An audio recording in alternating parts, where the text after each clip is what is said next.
we'll proceed to the workshop then. We've got so much time, if somebody wants us to replow already plowed ground or go back to an issue, we can always revisit it. We could spend quality time on the floodplain ordinance. Good. Have you guys had a chance to do your light reading on that? Yeah. All 21 pages? Mhm. Yeah.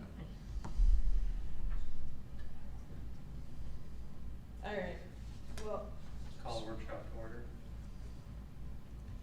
okay, so the first thing on the agenda would be the Bolton Minks Watona Park Campground. I crossed out, area master plan, it's just a plan for services. I called Bolton Mink this morning, we did have 2 plans that were provided to us. There needs to be some changes in, regards to the ownership of the plan, so, and Glenn, you can help me out with this, so we're actually doing the plan with a couple different tasks involved, so, but we're making it one service, one plan of service. So this plan would then evaluate Watona Park, and that includes, the baseball fields, the pool, campground, shelters, playground equipment, moving it, if we take the baseball fields out, what's the series of events, what's an engineer's estimate in regards to the costs that are gonna be associated with it. It's just basically kind of putting it all on the table and helping us understand what bits and pieces we wanna proceed with, because we all know that the pool is pretty much almost to the end.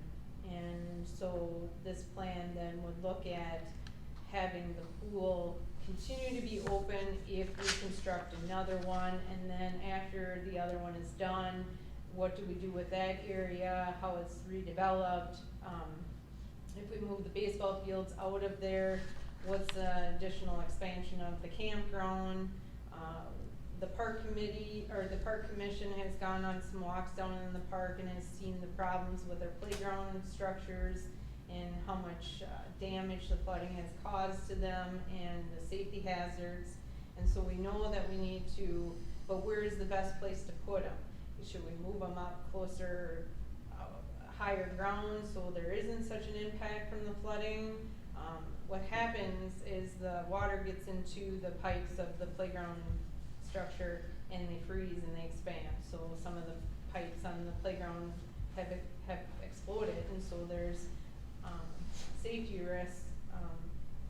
The other thing is the bedding, and then let's go to the structures for the shelters. You know, do we look at building structures in different areas? So that's what this plan is designed to do, and put a dollar amount on everything.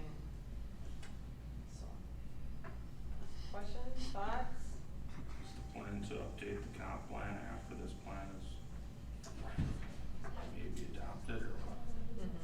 So you're gonna add it into the comp plan as a, I don't even, yeah, because the comp plan already has improving Watona Park.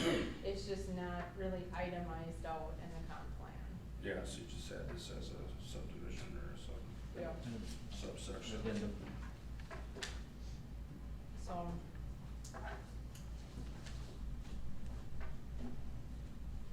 And so on September 11th is when we are planning to propose this study to the council in regards to what will be included in it.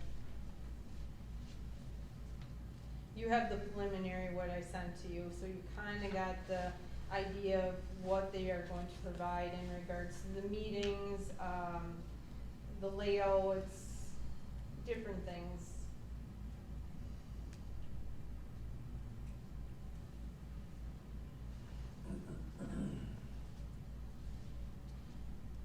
So I would ask that the council, if you want anything to be added or to it, to get in touch with me so I can put that in that request.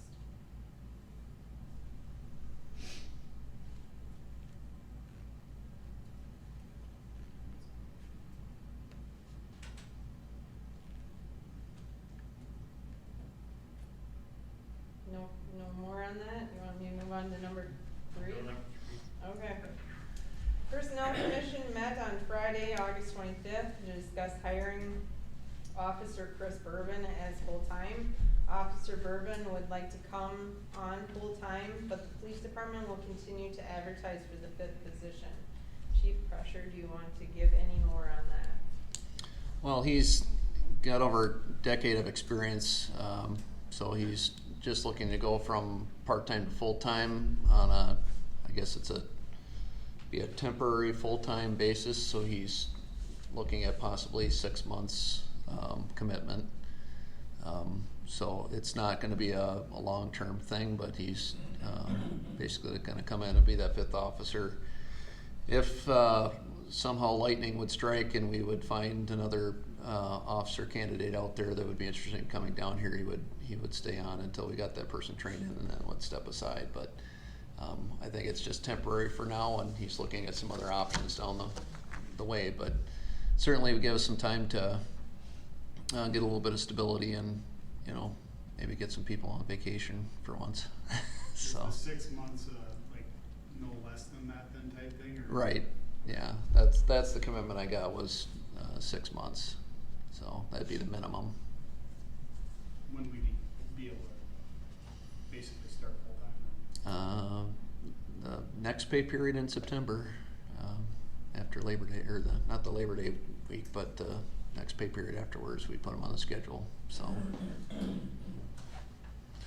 So it'd be a good thing, and he, you know, obviously he's already trained and knows what he's doing, so that makes it nice. A little bit of stability for a while anyway.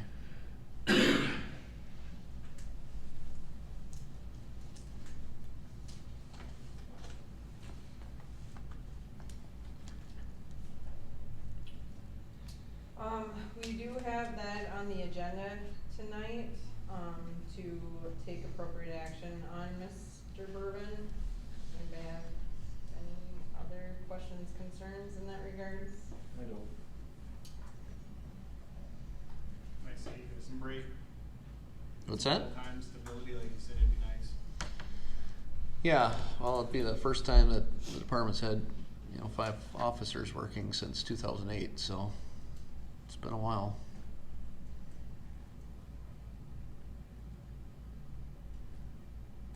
Okay. Personnel Commission would like to re-advertise for the full-time water wastewater position. I did put the end date for applications as October 2nd. We can extend that or do something different, but we will be putting it out to advertise again. How That's on many the agenda. did we have apply last I time? was just gonna ask that. We had 3. Nothing qualified at all? This is taken? Change of life things, and so we're back to re-advertising. Okay. Did they give a reason like pay or anything like that, or other than just change of life? Just different paths in life, yep, that's it.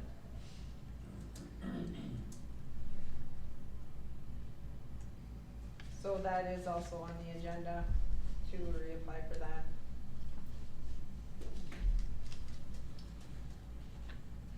And the addition,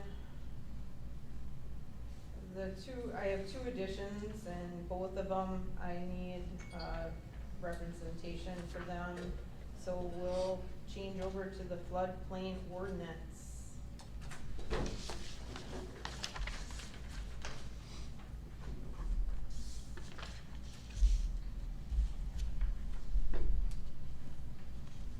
Anybody have any questions? Because I'm pretty sure all of you guys stayed home this weekend and read it.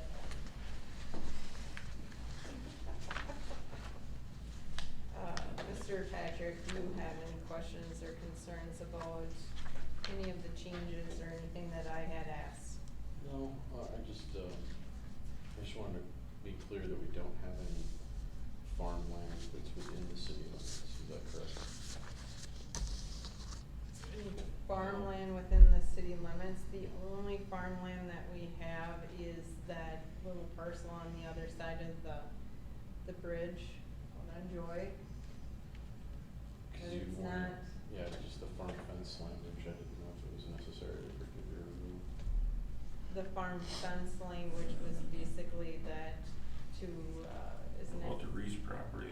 Yeah, well, no, it's our property that we dump snow on, they just bail it. No, but the Reese properties within, Oh, the city Reese limits. property, but that's on top, that's out of the floodplain. oh, okay. Okay, that answered one question. That's all I had.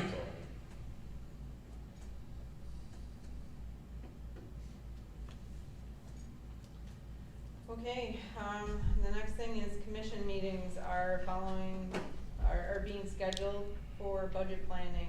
I got Personnel Commission on September 7th, Golf Commission on September 5th, Park Commission on September 5th, Pool Commission on September 5th.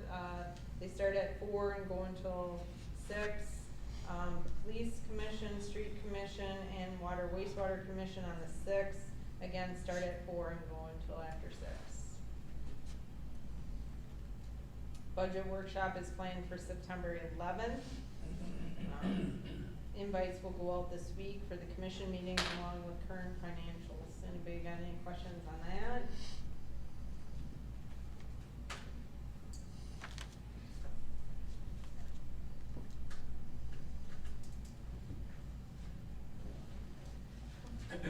Why aren't you guys talking tonight? Did you have to schedule That's all, I one? mean, Oh. Did you have to schedule one for next week?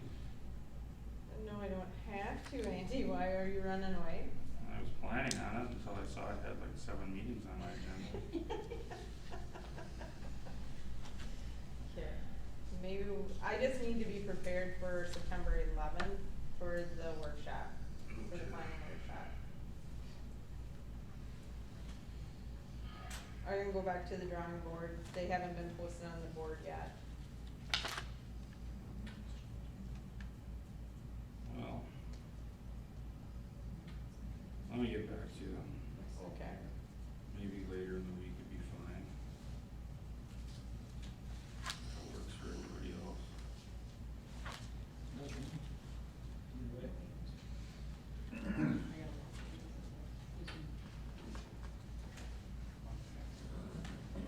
And then Wednesday's EDA meeting? This Wednesday's EDA meeting, Yeah, I won't be here.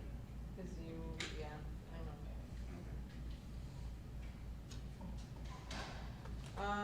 Watonwan County, this is not on your workshop agenda, but I received Watonwan County Assessor, gave me what the proposed increases are gonna be for 2024, 25, and 26.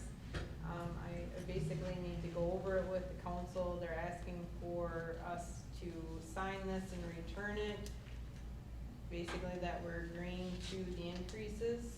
And so Jim is here too if you have any questions, but in 2024, we're looking at a 5% increase per parcel.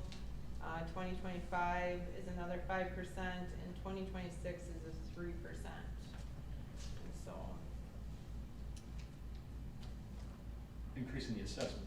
yep, so the assessment, for us to pay the assessor to do stuff, we pay per parcel. And so currently, well, in 2024, it's going to be $14.77 per parcel. And then in 2025, it'll be $15.51 per parcel. In 2026, it'll be $15.98 per parcel. So then that goes back to my budget. I project all these in, but they're asking us to sign that we presented this and that everybody's aware of the increases. What is that pay for? What's your money is there? It's the assessing services. By state law, I think you have to have your properties assessed every so many years, and you can get someone else if you choose. But it's just, I mean, it's $16 a parcel, it's not like we're gonna get rich on it. And she did say there was a number of years the previous assessors didn't do anything. It's like a 1% increase per year over the last 15 years. That's what I was told, I didn't pencil it out, but. 5% increase gets us to $15. It's up, it's 50, it'll be $16 a parcel in 2025. 1598. So right now, we pay about $16,000 a year for the county assessor. Okay, so what would we go to total? So if by 2026, I'm just gonna take 1,084 parcels times the 1598. So it'll go to $17,322 in by 2026. So you're looking, if we keep the amount of parcels, if we increase our parcels, obviously the number goes up. But they don't do every parcel every year, though, right? No. It's every 3 years, isn't it? 3 or 4. But they charge the same. But they charge the same, this is how many parcels you have in the town, and this is how much it is. It doesn't go based on how many parcels they actually come on and No, but if assess. it's so much money per parcel, the number of parcels they do is gonna matter, wouldn't it? No, that's not how they charge, they take your number of parcels in your town, and they times it by that. So they're charging us for doing assessments they're not doing, right? Phone bill went up too. Ow. No, it didn't. Ours Over didn't. there it did. Oh, okay. Oh, well, yeah, there's a reason for that. I mean, at the end of the day, we're talking $2,000 across 3 years, right? Yeah, pretty much.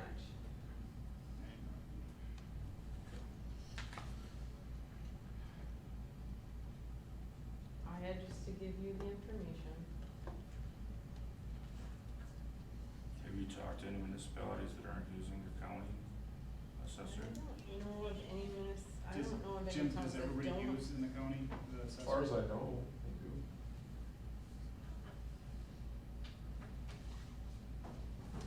And if we wouldn't use the county assessor and we had our own, I guess my question is then they take all the information over to the assessor's office and put it all in? I just have never worked with I don't think we wanna turn a science project turn this into a science project over $2,000 across 3 No, years. absolutely not. Well, I don't know if we'd wanna do it for the money. We might wanna do it for the outcome. As far as, You You still have to undervalue- satisfy the Department of Revenue.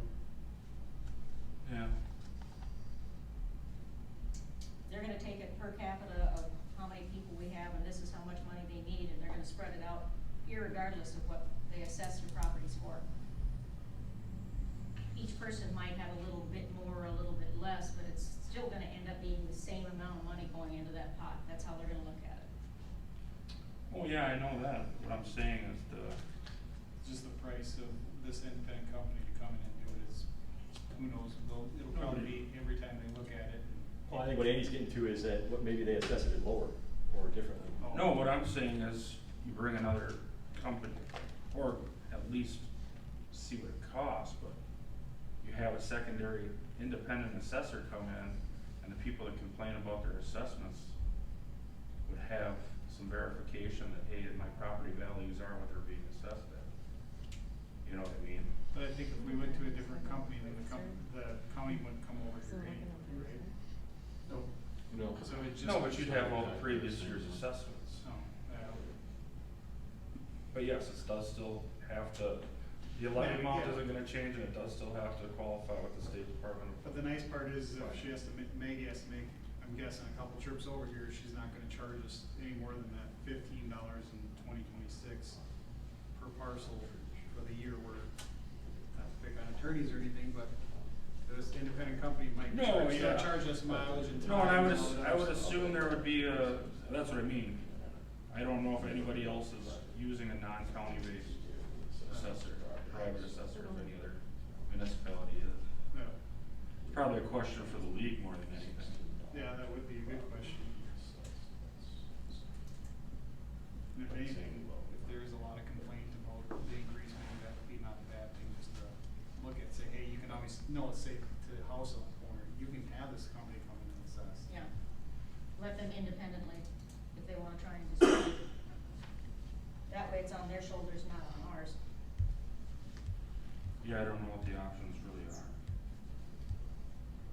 I just know that in the truth and taxation meetings, there's usually a lot of people questioning their assessments. Yep.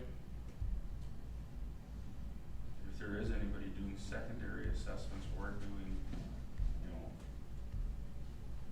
independent assessments away from the county for municipalities, it might be worth looking at, I don't know.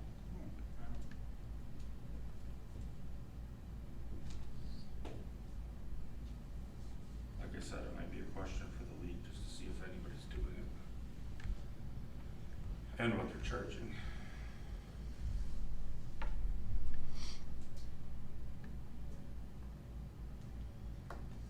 There were complaints on valuations when houses were selling for 50 and 75,000, it's always been there. Yeah, no, It's always- I don't disagree. I'm just saying that maybe somebody needs a verification to say, yeah, that's proper assessment. I have no complaints when you talk to the people that were in the last 3-4 sets of meetings that have sold their houses now or are selling their houses, they're selling them for more than they're assessed at. So, they're probably pretty close, but. It'd be surprising anybody to come in for less than $16.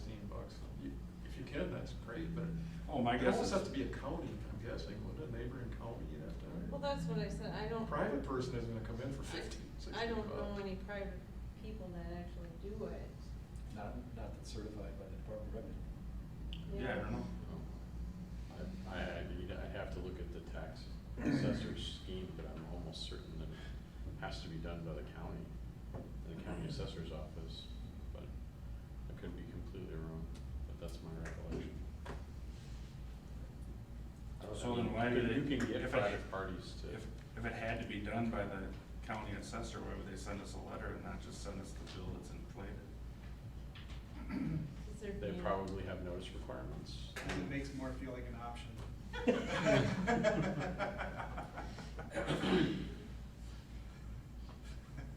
You like that, didn't you? I was just thinking I needed to sign it just so that I proved that I talked about it with you guys, I don't know.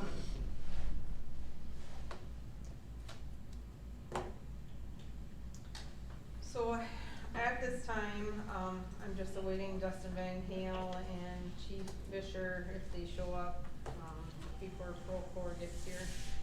Unless anybody else would like to discuss anything.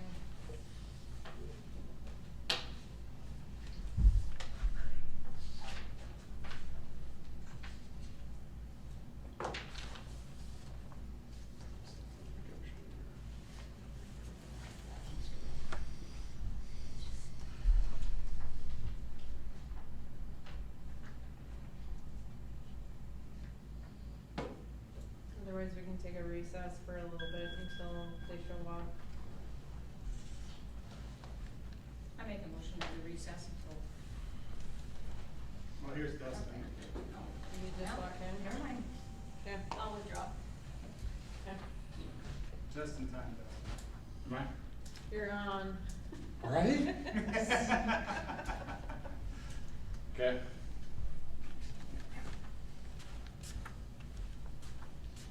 Do you want me to, are you gonna start talking about it, you want me to, or, I mean, most people kinda know the gig, I guess. Well, I just said splash pad committee representative Dustin Van Hale to present to the council the proposed, splash pad and the agreement for the city to accept the donation of the splash pad after completion. Okay, you want me to talk through? Please tell us what the whole project entails. Jim, fill me in. So we're looking at constructing a splash pad, take one pass down, somebody else wants to look at them. On the open Amberfield lot, and just looking for an agreement with the city. Once the splash pad is completed, at least the first phase, to hand it over to the city at no cost. And just for them to be able to maintain it and carry the insurance requirements as a park system. Right? So we've been about 3 years in the making, I think, 4 years, I don't know, it's been a long time. But we finally have a location, it's ready to go, just basically needing the city's approval, to enter an agreement, so we can keep moving forward. We haven't done really any advertising or put it out there, because we wanna make sure we have ducks in a row before we do that. And then with that, the city would be involved through the construction process as much as they want to be, and maybe very little. But at least make it an agreement so we can make this successful. And just to clarify for the people in the crowd, this, it's a recycled system, right? So it's not Yep. gonna go through much and it's gonna reuse the water. for You will not irrigation? reuse the water, no. No, but I'm saying reuse the water for irrigation and stuff like that. Correct, yep, correct, So, yep, Can I ask one question? yeah, Is the water heated? no. Not heated. No, you can make it. I made the phone call Mhm. because we went up to Caswell, Fallenstein Park over the weekend, and I mean the water's cold. The kids are, but it doesn't stop those kids. They don't care. Okay. I mean they just go after it. We were up there at 10 o'clock, and I think on Saturday morning it was about 72 degrees, and it was kind of cold, but that place was full by the time we left at 11. And the whole deal is that for it to be free, it's a zero entry. You don't need a lifeguard. You don't need really don't need anybody to staff it, and it's motion activated. So some kids there and they push to start it. I think you can set up whatever you want, but like Caswell's runs for 15 minutes and then it'll shut itself off. So it doesn't use a lot of water. So that's the cool part, I guess. And you can set it to whatever you want. I mean, you can set it to run from water's not active until noon. You can set it to shut off at 6. I mean, that's going to be kind of a, depending on the time of year deal. But yeah, that would be in the city's full control, or within the splash pad committee as well, to be able to control that. So if something's going on and we need to shut it off, we can. I mean, and the goal is, I guess the grand scheme of things is splash pad, bathroom, and then a park system in that location. Now how that all goes together and what time frame, I guess as fast as we can raise the money. We're about a third of the way there. We have a pretty generous donation or pledge right away. So I don't, splash pad, as far as getting that constructed, I mean, that's gonna happen, I'd say right away in the spring. As far as the bathrooms and when the park, all that happens, I guess we'll see how much money we can raise. Medelia hasn't done something like this in a while, unless I haven't, not that I remember. and I can't remember if we discussed that there's a proper amount of water mains and stuff like that going down there, correct? Correct, yep, yep. Yeah, I met with John and Wade down there just to kind of figure out what's there, and that's all new, so it's all in good shape. Okay. Yep. So there's a lot of questions, like, okay, I mean, there's a lot of what ifs, so, and I get that, I guess, I'm open to any questions. Glenn's on the committee, Andy's on the committee, Jim's on the committee, Ashley Forstner, David Beck, Ryan Leas, I'm missing Jim. Who else is not there? Glenda, so we collaborated with the Medelia, what do they call it? Foundation. Media Foundation. Medelia Foundation, yeah, so to use their nonprofit status and to use them as kind of a shelter to raise the money. So we're leaning on them pretty hard just to help us organize. So, It's a good addition. It's nice to have something for younger kids. right. And the goal is, like I said, to get it built and then be able to turn it over, because I think we can save a lot of money by doing it that way, and we can fundraise for it. I mean, that's the biggest thing, is I can go out and fundraise for a park, you know, and I've been asked a couple times, well, we don't need a splash pad, we need better streets. I'm like, well, yeah, I get that, I'm not saying you're wrong, but I can't fundraise for better streets. Like, you know what I mean? I've been asked that a couple times in the last couple weeks. I mean, every town needs better streets, right? But I can't fundraise for that, maybe I can, I don't know. I don't think so. You can go out and And start fixing potholes if you want. Yeah, just pro bono, yeah, just start paving streets, yeah. That's why we're doing it this way, or attempting to do it this way, is so that we can raise the money as a nonprofit status. We can apply for some grants. The city, when the city comes on board, the city may have to help us apply for some other grants, some matching grants that the splash pad as a nonprofit can't do, but once it's turned over to the city, it can. So, So your goal is to do it basically in 3 phases, kind of in a way. I'd like to see the first 2 phases get almost completed at the same time. I mean, that's kind of our, Splash pad and bathroom. correct. Yep. You don't know, I don't know. It seems like a lot of money. Total project cost with the park that we're looking at is total of everything, 760,000. It's a lot of money, but the park is a good chunk of that. I think it's 160 for the splash pad, roughly 280 for the bathrooms, and obviously the remainder would be the park. So, it's a bigger portion. So if you look at like Caswell, we're up at Caswell, Fallenstein, North Mankato, very similar to that. Mapleton has one, Jackson has one, New Ulm has one, right? One right now. Mankato's putting up another one for sure next year, and they're looking at another one the following year. I think the biggest thing with these splash pads is you don't have to staff them. When we look at the pool in town, you have trouble staffing it, right? The closed, the hottest week of the year is we. Right. Right, which isn't necessarily anybody's fault, I guess, but. Andy, that thing doesn't use much water, have you guys noticed in New Ulm? I mean, they're not utilizing any of it for irrigation or anything in the park either, so theirs goes directly to the storm sewer. Okay. And, you know, I think the other thing is, it really depends on what you add for amenities, so the more sprinklers and the more, you know, high flow stuff you have, it probably uses more, but you can totally customize it so that it, you know, there's more misters and stuff like that too, so I haven't heard that it was a, you know, massive amount of water from anybody in the water department, but. And we did some digging, I have to look again out.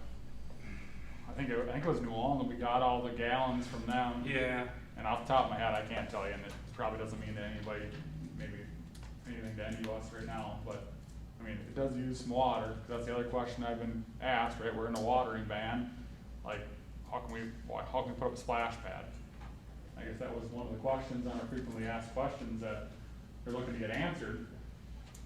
And Andy, you put it pretty good, I don't remember exactly how you worded it. Well, and part of the reason why we're in a watering ban right now is because well 4 is down and only operational for emergency use right now. We're hoping to re-drill well 4 next spring, next summer, so once that's back online, it isn't that we're in a watering ban because of storage issues, it's because we're in a pretty tight spot for pumping right now with all the irrigation. And they've cut back on irrigation at the golf course and, you know, sent out this watering ban to most people that had irrigation systems, but, you know, we've had those conversations too. It's probably just a good reminder for people with irrigation systems to make sure they're checking their settings and, you know, not overwatering and watering at the right times more than anything. Because there's probably just a lot of wasted water because people don't pay attention to it all the time either.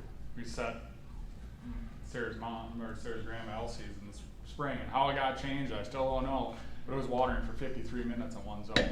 That should be 20 minutes, right? So, and we've caught a lot of that. I think John said the first day it went in watering ban, it cut down like 10,000 gallons just by dialing in some irrigation systems. And Mankato's doing it almost every year. Yeah. Is going into it every other day. So it's not uncommon, but that's the questions, I guess, fair to be answered, is because maybe they don't go hand in hand, but at the same time, they kind of do. So do we need to add this to the Yeah, administrative items? you need a motion to enter an agreement, and then, obviously, at the next council meeting, we'll actually draft the agreement, do a resolution, and move forward, but we need to approve moving forward on drafting the agreement. Also motions to. So we only need anything for administrative No, tonight? what you do is at the beginning of the council meeting, add that as an agenda item. So in this agreement, do you wanna do phase 1? So say phase 1 is done before phase 2 and 3 for sure.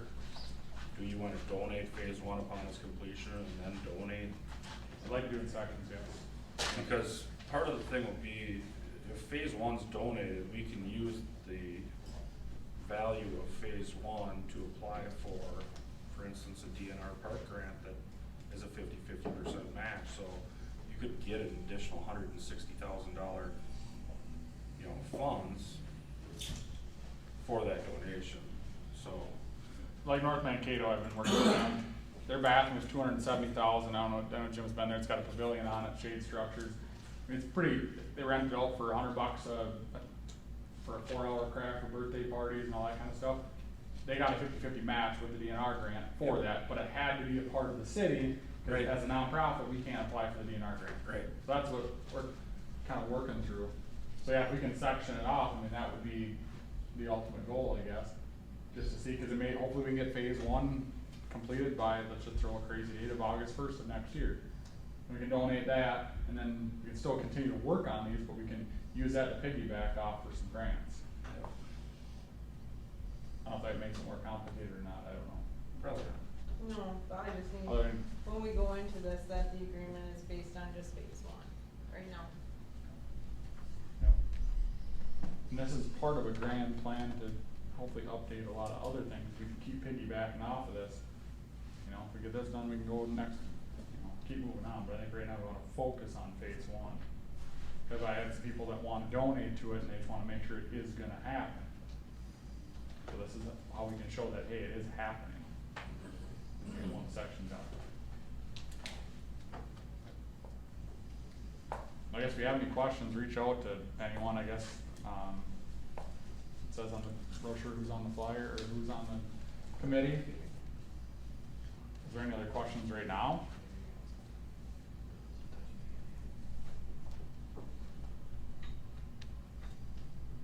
I know a lot of the people have been talking about it in the community, I mean,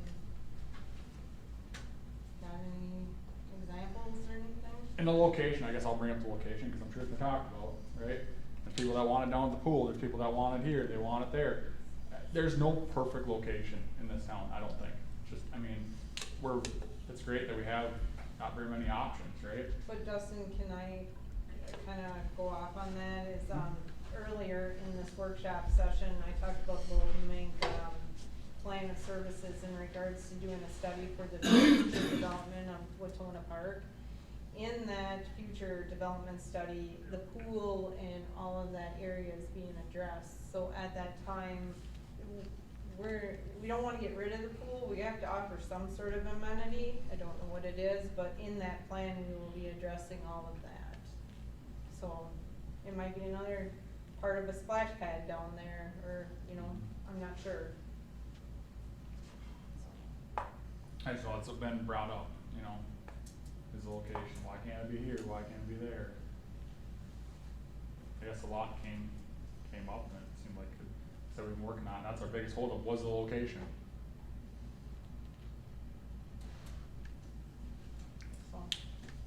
So then we will add it onto the agenda tonight in regards to going into agreement.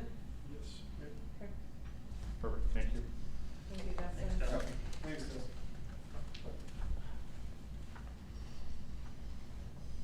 Okay, we'll go on to the next one. Chief Fisher requests an increase in the fire relief pension. I did some history on the pension in regards to the amounts on your agenda packet, what it was in 2018, 2022, and what the proposed 2024 is. I also put in, some of the area towns, the same size and the demographics. But Chief Fisher Do they have is this, here. Chris, or- I actually printed out the Can I same see stuff, what you have? Is that okay? yeah. They have it on there. Okay. So I'm actually here on behalf of the Relief Board. John's the chair of that. John is on it. That's John. Travis is on it. Grant, are you not on it still? Yep. So Grant is on Relief. So that is our area that does the fundraisers and whatnot, but also manages the retirement plan for the firefighters. Typically is a self-funded or vastly majority self-funded plan. I've been here before. City Council in the past has always asked us to continually, instead of large increases, do it strategically. We've held off doing it because of COVID, and then also because of the new hall. Didn't know if there's gonna be any unforeseen costs. So, but July, we did our annual meeting, which is everybody, and everybody voted to increase this so that we don't fall behind. So. You're already behind, just Well, start to work catching up. we, to some degree, yes, but I think that, and you guys can chime in too. We don't want, I mean, we're all, we're all part of this, and we also see where the fund balances are. And, you know, we've seen where the capacity of this is, and so, yes and no, there's a mix of, how we get compensated throughout the year versus the retirement plan as well. And so we're okay there, and so that puts us a little behind, whereas some departments, like for Outgrowth New Ulm, for example, and obviously you can't really compare that, but they don't get paid anything up until their retirement. So the city contributes what you guys contribute to payroll, I guess, each year. They contribute to the annual payment to the relief. Does that make sense? So there's a city contribution continually going in. So, yes and no, I mean, we're realistic to what we're asking for. There was some debate to go higher, and we opted not to do that because we also want to be reasonable in our requests. So that's where we are. I mean, we've had some challenges, as everybody has, with the retirement balance in the stock market, and it hasn't performed very well, so we don't want to overdo it. Forcing a large city contribution or a city contribution, but I think we've been very responsible in terms of city contributions. I don't think up until this year, there's been any for 3 or 4 years, or there was one for $300, right? For what? For the city contribution, you know how when the audit comes in, and you might have to backfill some of those funds? Oh my God, I remember. Yeah, it Chris is, sent yeah, me. Okay, it's sorry. very minimal. I mean, we talked about that, Chris was there for that conversation, but we had 2 years where we didn't. So the city's getting a really good deal in that respect. So we're asking that it go up to $1,900 per year of service. So what that essentially means is that anybody who retires at 20 years or greater gets $1,900 per year of service. Anybody who leaves prior to that, I'll give an example, Mike Pace moved to Mankato, or Tim Soldner moved up to Becker. So all the money that we've been getting from the state for their pension actually went back to the pot. So that actually helped us. Unfortunately, we hated to lose them, but it helped us. But then sometimes we have some long retirees. Bill Crowley will be retiring soon. You know, that's a long service guy who's been on call for the city for a long time. It's gonna be a large payout, but there's money in there and it's all managed through the state auditors, so. That's just what we're asking for. In the past, we've fallen behind, then we've gotten ahead, then we've fallen behind, then we've gotten ahead. And the problem was that at one time there was where the city council voted to increase it yearly, automatically. And that was a challenge to the auditor at the time. Probably would still be because it's committing future councils to increases. And so the city council asked us at that time to come back routinely to ask for increases. So that's why we're here. But it was 100% vote, right? Everyone voted in favor of it. And you know, one thing to keep in mind, it is managed by us. It should be self-funding. We've recently changed to the State Board of Investment. Their performance historically has always been greater than what we used in the past with our personal banker that we had, investment bankers. So we're hopeful that it should be continue to be self-funding unless something really goofy happens in the stock market. But that's that. Is there any questions? It's pretty routine. Cody? Yep. Add it as an agenda item for the Yep. increase? Okay. Okay. I will not be here if there is any questions that come up, but John, you're gonna stay for the meeting. I have to go back home. All right, and John, so Okay. thanks you guys. Thank you. Thanks. Randy, come on in, you're next. Randy King? Best place to set up? Do you wanna set up to the PowerPoint? Try to be easiest. Alright, so we'll get you all set up over there.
Yeah, that's the Cleveland, Gettysburg, DC, Virginia Beach. Yeah.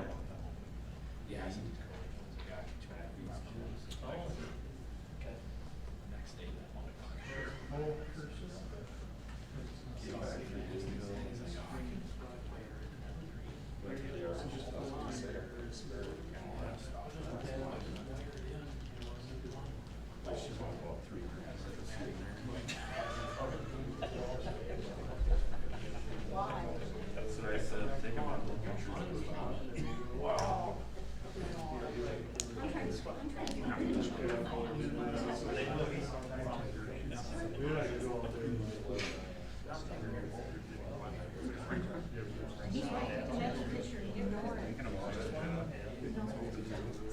No.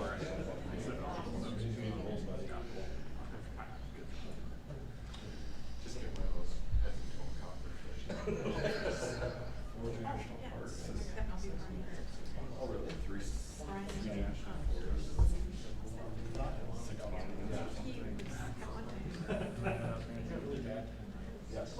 Three or four. Probably four. Where that is.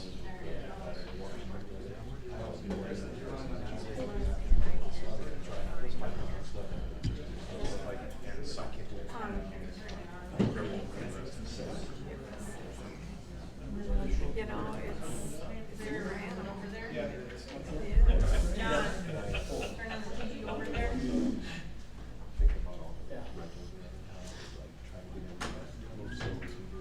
You did already act as a minor. You're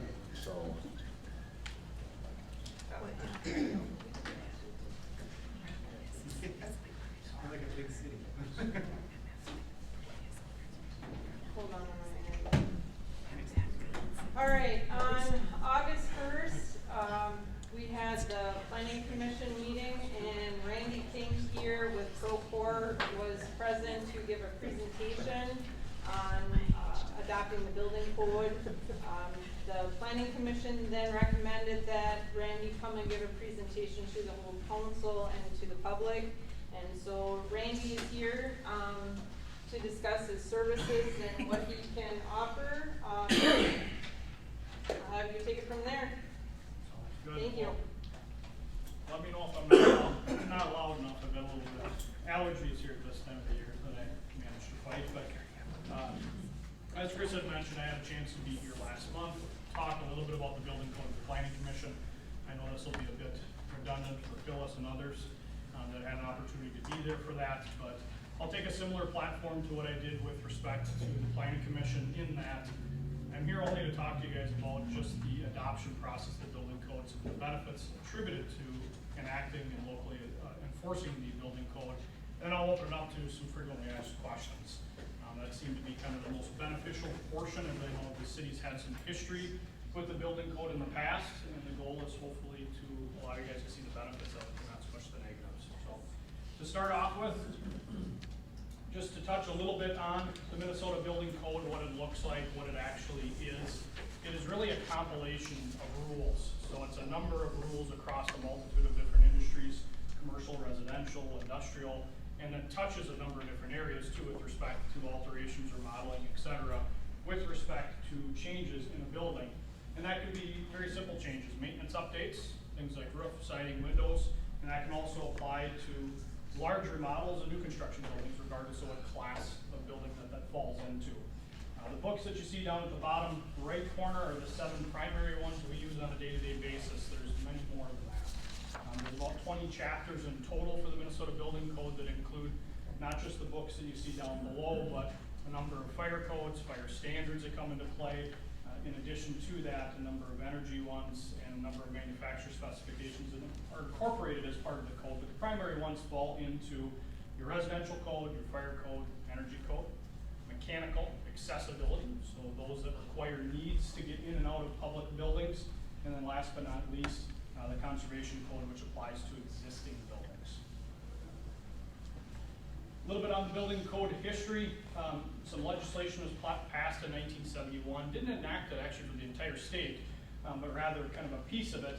But later on into the 1970s, it was adopted as a uniform standard throughout the state. So even though the city of Madelia does not actually locally enforce the code, it is a statewide code.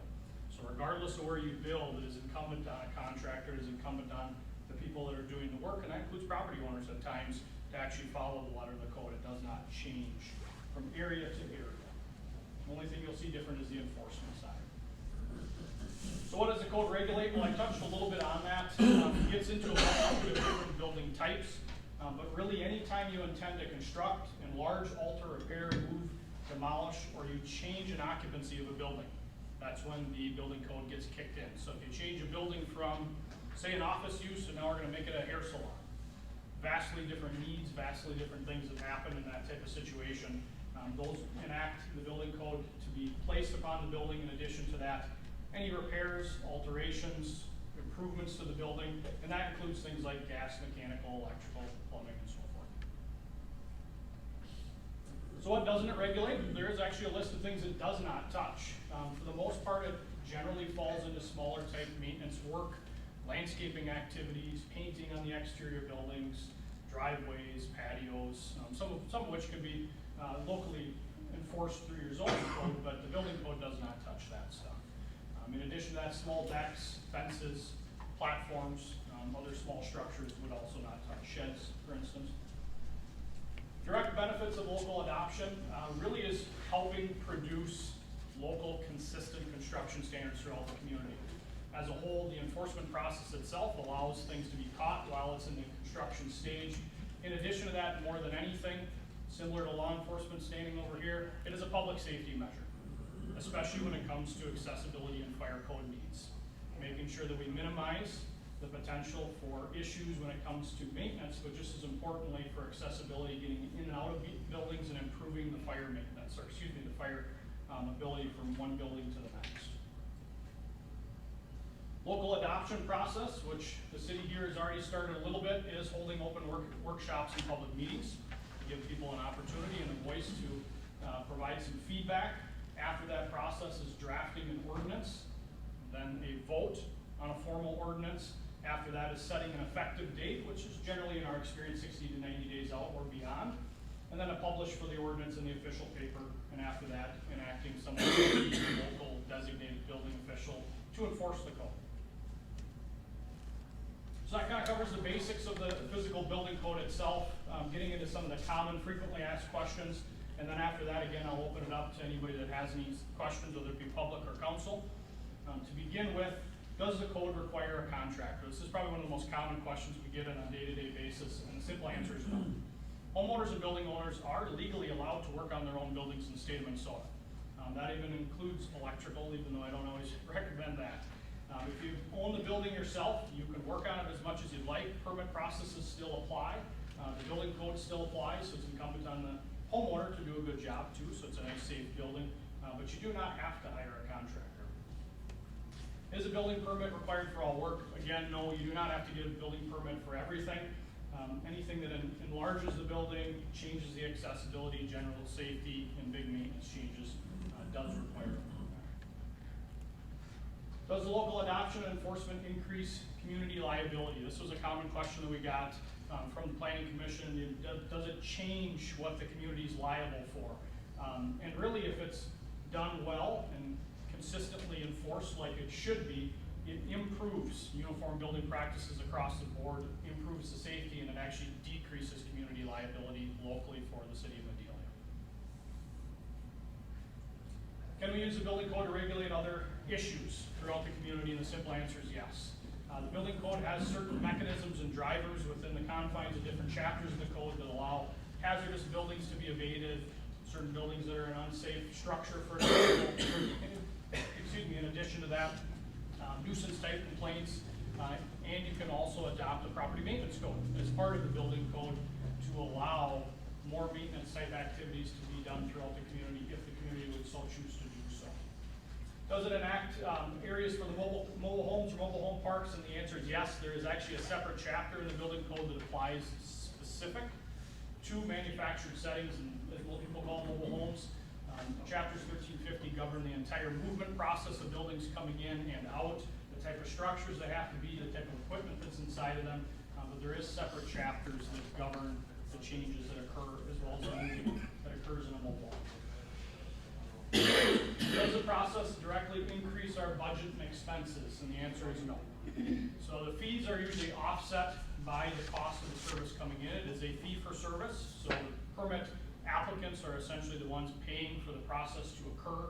It's not a direct tax. It's only on those that are actually taking care of a permit.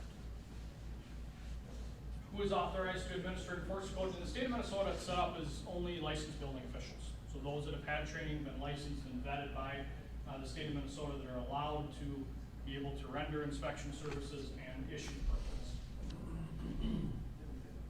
Common costs, this is kind of a basic structure that you'll find right in our region. This is based on 2023 data that we've collected in our office and those that we work with.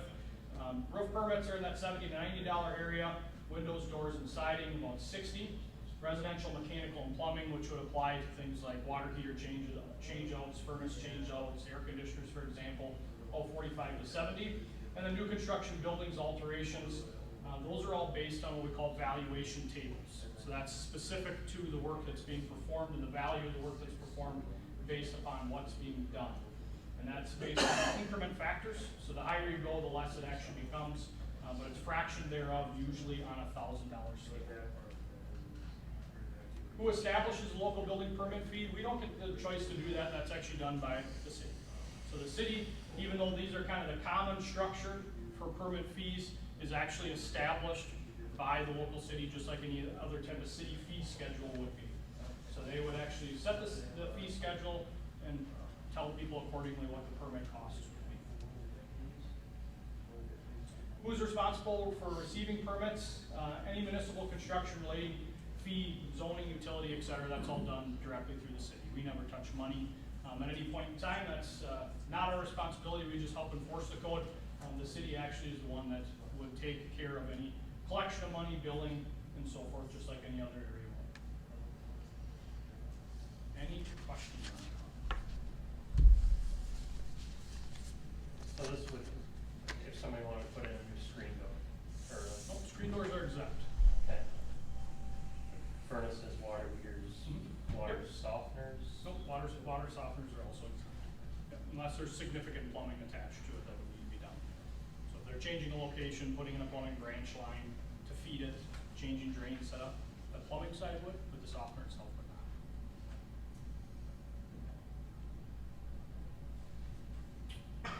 So in a community that's our size, that probably isn't gonna have a full-time building official, Correct. who's gonna enforce any weekend warrior for going out and just doing whatever they want? Well, we can't regulate all of it. I mean, certainly anytime there's rules, there's people that are gonna break them. It does happen. The beauty of the building code is that when there's unpermitted and or unlicensed activity, there is mechanisms in place that allow us to retroactively go back to a situation like that and try to rectify it. So I mean, I can see it in instances where building footprints are changing, but if it's all interior work or if it's all, you know, remodel work that we're never gonna necessarily know about. Sure. I guess I have no idea how you would enforce that unless it is a contractor. Because if it's a homeowner, they really don't have any, you know, repercussions, do they? If they It go can be ahead hard. and do a big remodel themselves, Mhm. doesn't change the outside. Yep.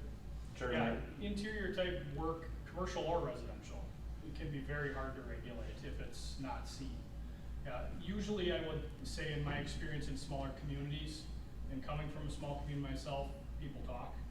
So traditionally, you hear about it more often than you'll see it, and that's usually where it ends up getting brought up, and brought to the attention of whoever the authority is. But yeah, there's definitely situations in every community, I'm certain that there's unpermitted activity that happens that we can't know about.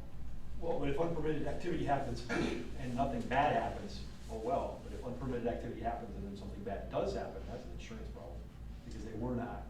Correct, yep, and it's part of the building code in reference to the liability side.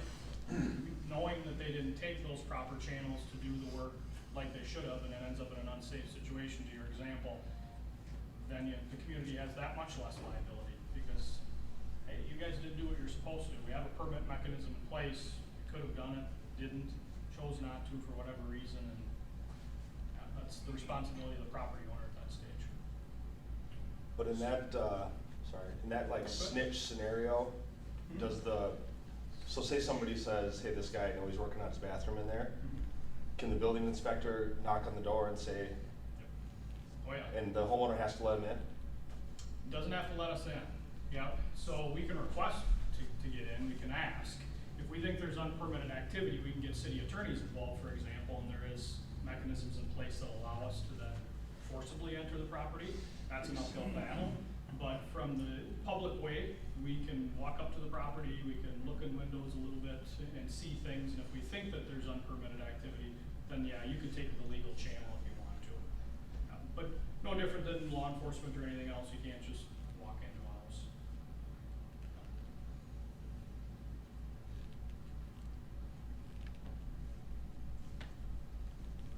So what's the cost to the city? We do it on a percentage scale, so our costs are actually offset 99.9% of the time. Our costs are actually less than the permit revenue that comes in. So the city actually gets a surplus at the end of the day. And it's based on the amount of permit activity that occurs. I can tell you that the closest city to the size of Medelia, which we recently took over, was Lake Crystal. That happened just in a matter of weeks. And they probably run in the positive of around $8,000 to $15,000 a year, meaning surplus. So where does our building permit revenue go now? You don't have any. Currently, right now, the city of Medelia does not locally have an ordinance in place to enforce. No, I understand, but. Where's the permit? Where's the, I I buy a can only building do- permit. You're getting a zoning permit. Yeah, I can Okay, only but where do does that money go? land. But like if I install Those are windows and I goals. pay $40, where's that Yeah. go? Which is all screwed up. Everything is screwed up here, because what happened was your fee schedule is going based on your old building ordinance. So really, right now, all I can do is zoning, so the land use. So if there is a new addition, or if there's a new house, or, I can't dictate what you actually do, is that correct? Say that again. I can't really dictate what they actually do, so I can't, yeah, Who's that? like windows or roofing or anything. You're not a certified building official. No, I can't. Oh, can you personally dictate that? No, I cannot with what I have Right now. Correct. right now. But like where does a $40 fee go, like in the, It when just goes under the permit fee right now. Into the general fund. Into the general fund. is that essentially just to get, so like the county knows that there's, so they can tax you more? Pretty much that's what I'm using it for right now, is basically any improvements or anything, it just, yep, the county gets a copy of all the permits and everything. That's what I figured.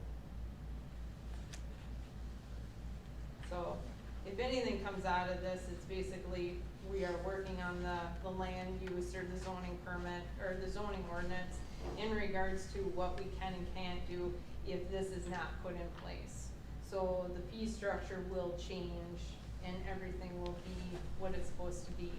Cause as we're going through these presentations and discussing it more, I'm becoming more educated on what it can and can't do, so. Now, is the city at risk of losing anything or being at fault of anything by not having these? Yes. We have two properties that put us at risk every single day, the way that the condition that they're in. with the assistance of a building inspector, there's a lot of things that we could have done with some of these nuisance properties, as Mr. King has already alluded to. So it's beneficial multiple different ways. But we'd have major progress in the last 10 years and all the things we have in the last 10 years without a building inspection process. We're very lucky that we have contractors and experience like you and the other gentlemen that do wonderful work. What we're trying to keep from doing is that somebody fly by the seat of their pants, or a homeowner that just doesn't feel like they wanna spend the money, you know, screw something up, and God forbid somebody gets hurt, the last thing we want is the fire department showing up. The building inspector isn't gonna stop those potential things. No, One- that's People right. that are here wanna do it, that's the problem, like, you go through this, I mean, every community, it seems like, there's different codes, right? Correct. But the people that are sitting in this room right now, are probably abiding by them already, and the problem is it costs us money, right? And I'm not saying it's wrong, I'm just saying, as a whole, it costs contractors money. It's an additional tax to the whole community Right. at the end of the day. And I'm just, you know, I hear out of this particular building, all the inflation expenses and all the different things going on, and this is no different than an additional tax. I'm not opposed to the inspection process, deal with it, many other communities have for years. It's essentially another tax. What's changed in the last 20 years as far as the building code with blighted properties? Because it didn't do us any good on blighted properties. Was it our building inspector not pushing it enough, or I know you weren't here then. I can't speak to the 10 years prior to my tenure as to how that's Because gone. we've had a but state building we've inspector gotten down, pretty- the one was north of me on Center, and he actually said the guys, well, it was up in Baxter, Minnesota, they tried to get his blighted property tore down for 5 years. And a judge overruled them, said they hadn't given him enough time. So is something gotten tighter in the building code, and just curious? Not that I'm aware of with respect to abated properties. It's a long drawn out process, It can be. regardless Yep. with the code in place, or with an inspector in place, or the inspector Yeah. not. It gives legal counsel teeth. Right. But That it's they just- don't it's have. you just can come in and It's look just- at these blighted properties and go, this is wrong, this is wrong, this is wrong, this is wrong, this is wrong, and put them on a pitch count. Meaning put them on a time frame that is a reasonable period of time before we then forcibly take the property. We've been very fortunate that in recent history, people just have had things assessed to their property and we've just essentially taken it monetarily. We've just been lucky that way. But we have 2 properties right now that would be really helpful.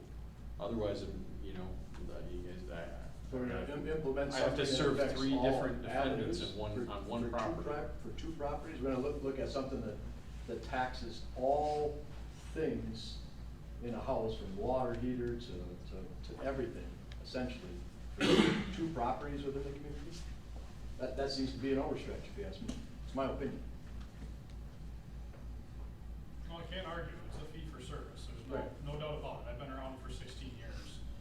I will tell you that there's a reason big cities have it, there's a reason other ones around you have it. And even though there's a fee associated with it, in the majority of cases, it's a smaller fee than you think. And the benefits that you get out of it, of course, I'm biased because I see the benefit of it every day, but the benefits are way bigger than the negatives. And it helps contractors more often than you guys think too. I will tell I you, disagree. in my case, we help big cities like the city of North Mankato and Mankato, for example. And generally speaking, you will find good contractors love the code because it creates an even playing field. It eliminates bad work. It keeps, to Phyllis's point, you get fly-by-the-night type contractors that come in, especially roofing, siding, weather-related damage. We regulate all that stuff when it comes through. So there's a fee for service for it, but the benefits far outweigh the cost. Not when the costs are continually stacking up, and, you know, we're a super small community, that's the big thing. I'm looking at this as it impacts everybody, because if you wanna make an improvement on your house, you're gonna pay those additional fees, and that's fine.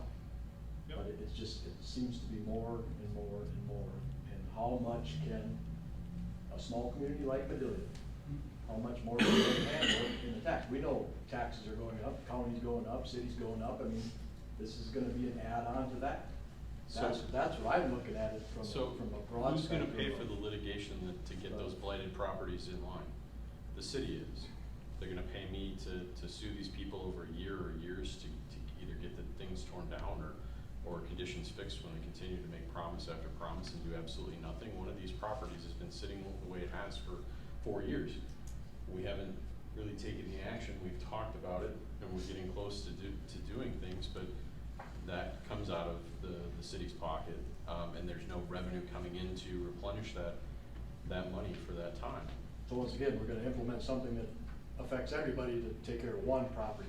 Well, there's gotta be a better it way. has an impact on There's property gotta be a values. better and way. It certainly hasn't had an impact on property values if we just sat through the tax and truthiation things and the sales and the stuff like that. I don't think it's impacted sales in Medelia, Minnesota in the last few years at all. I don't think anybody up here can say that it has because you guys see all the statistics.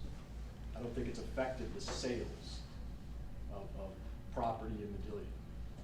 So from a fee schedule situation, I know there's, for routine re-roofs, siding, stuff like that, it's usually a flat rate considered maintenance.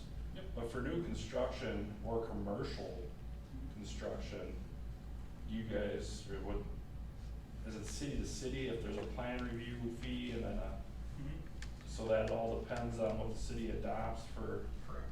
Yep. So again, that goes back to the city. We certainly make recommendations to the cities to keep things pretty uniform in relation to other adjacent communities. And what you'll generally find is in the state as a whole, but we do not adopt and set the fee schedule that has to be done by council. To answer your original question, the maintenance-based permits, or what a lot of times are referred to as over-the-counter permits, roof, siding, windows, they are all fixed flat fees.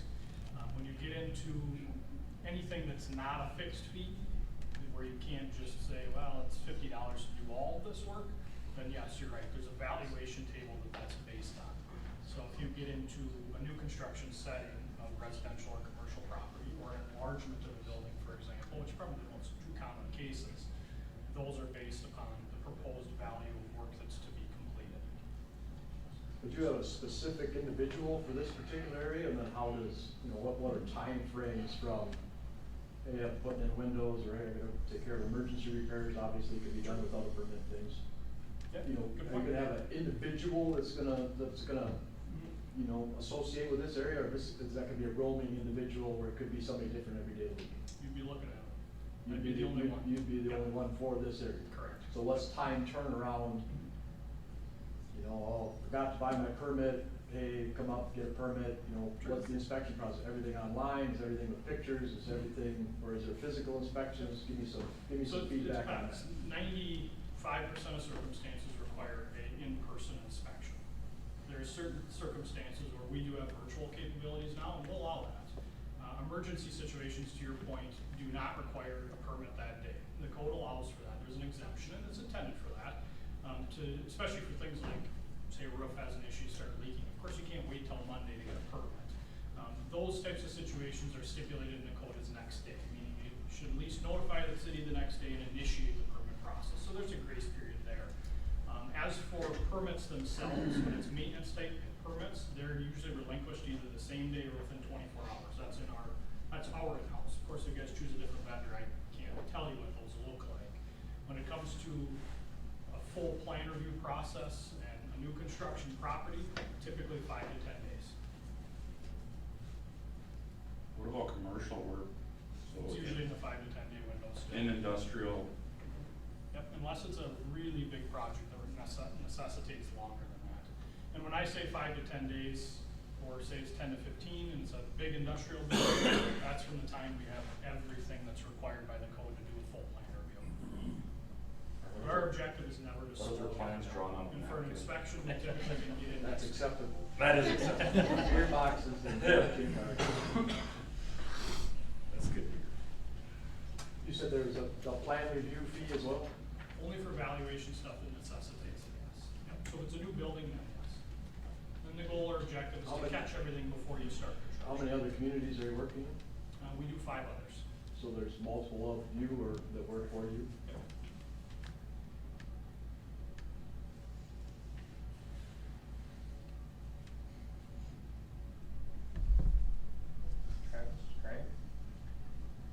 I could bring back some situations from a long time ago, and they don't all need to be discussed, but we wouldn't have certain things in this town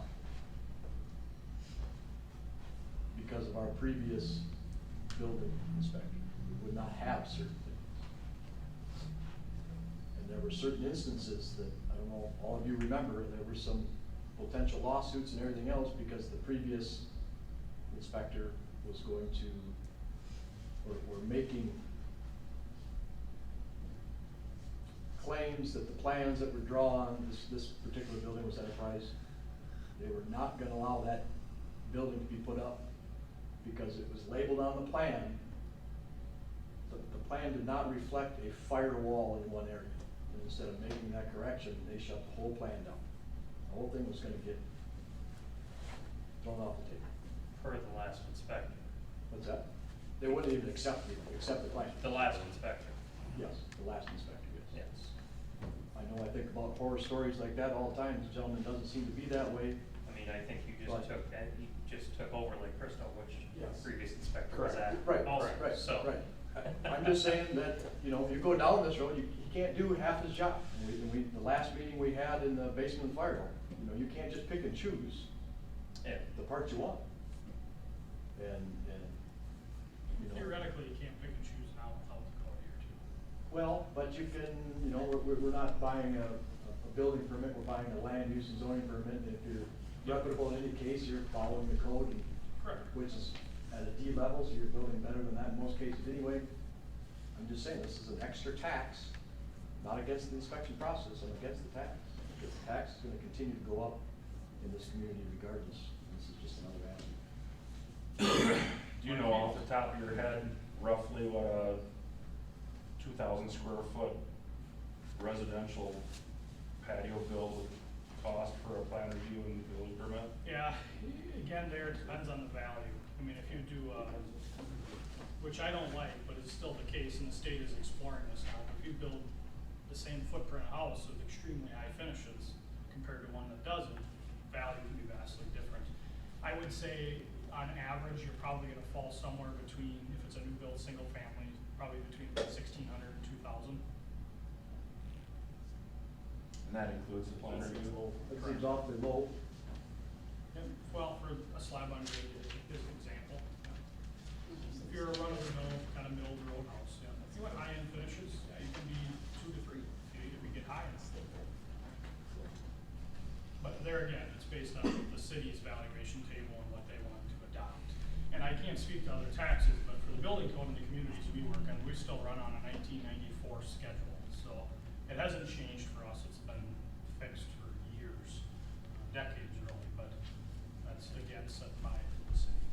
So you would have to find a reasonable fee schedule that you feel comfortable with.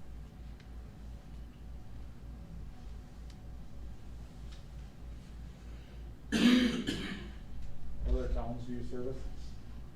Mankato, North Mankato, Cortland, Fairfax, and Lake Crystal. Granted, you're saying that was kind of low. When did you guys start in North Mankato? Well, we do supplemental, so, and that's the Okay. same for, that's the same for the city of There's Mankato. 2 or 3 inspectors. Yeah, so we do supplemental for the city of North Mankato, it's predominantly plan review systems. Okay.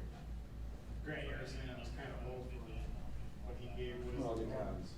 What's that? I was just checking. Oh, It seems low, but depends on the community. Each one's different. yeah, it does, in the bigger communities, you'll find, generally speaking, charge more.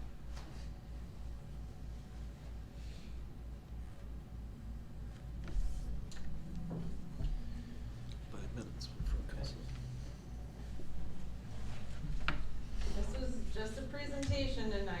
Now we, as the council, will need to go back to workshop and discuss how they want to move forward. If the public has any more questions or concerns, please, now's the time.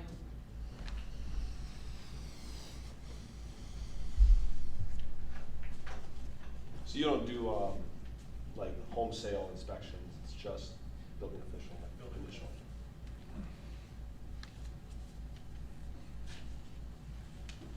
I think the rules are great, but it's like I said, it's hard to get everybody to follow them. Like I said, the people that are in this room, they're all gonna buy building permits, what I thought was a building permit is now a zoning permit. Land use permit, like, everybody's gonna follow by those rules that are here.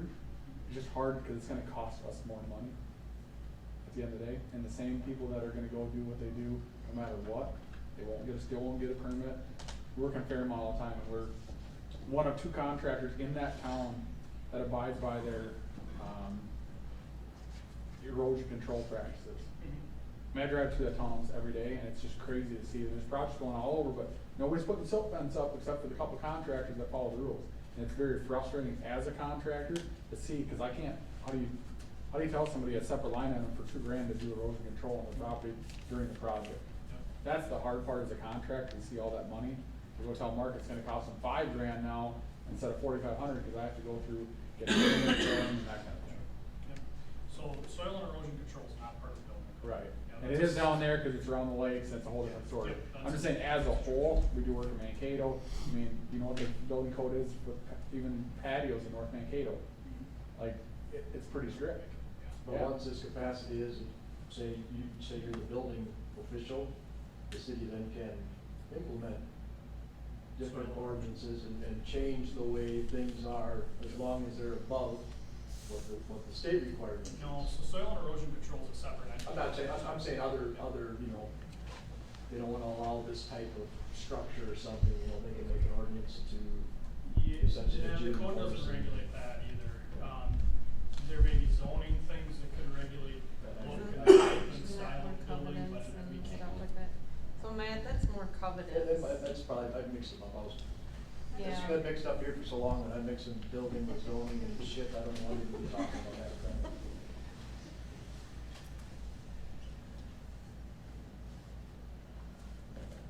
It seems like it's been working pretty well. I mean, yes, you have a couple properties that are nuisances, but at the same time, like when somebody sells a home, you know, an inspection right there will take care of any, you know, crazy things that they tried to do the previous homeowner. Well, Unless it's not in the structural. drywall. I mean, Right, unless but- they but- can but open it I up and mean- see. But he can't go in on half of those if they're happening on night and during the weekend Yeah. anyway, he's not gonna catch a lot. No, of you're that not gonna on the catch side everything. type of stuff. I think there's more commercial stuff that's probably happening that would be nice to know it's up to code than residential even. I mean, there's a lot of stuff that I don't think has been assessed or code compliant or. Like running street stuff? No, We're running short on time, but, so do we wanna schedule another public hearing for? We'll go Every 5 back to years, workshop that's the one. next, Something's gotta go through. next council Do they though? and discuss how we want to all move ours. forward. I don't know. Because, She said she's never been through those. because Under construction. if we choose to do this, we will have to adopt the building ordinance. Because the building ordinance was rescinded due to the fact that we didn't adopt the building code. So we'll have to adopt a building ordinance and so. Fee it's- schedule. Fee schedule, it's a road ahead of us.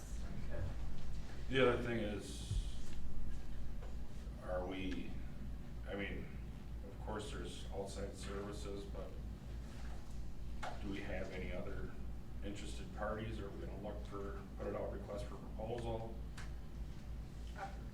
I'll just be honest with you, Randy sought us out. I did not seek Randy out, so I have no idea if there's anybody else out there. Harry's been helping us out for the last how many years in regards to everything. It's you guys' choice if you would like me to seek more, firms Well, I out don't there. know, it's kinda, maybe we should get one that's an assessor and a building official. I'll get right on that. Just right up there, right up that city Cities list. and counties assess taxes. They There's want to nobody be a lawyer outside the too? private What? sector does it. You never know. All right, I wanna say thank you, Randy, for coming in and doing two Yes, appreciate it. presentations. Yeah. I would make a motion to close the workshop. I'll second. All those in favor say aye. Aye. Aye. Opposed, same sign.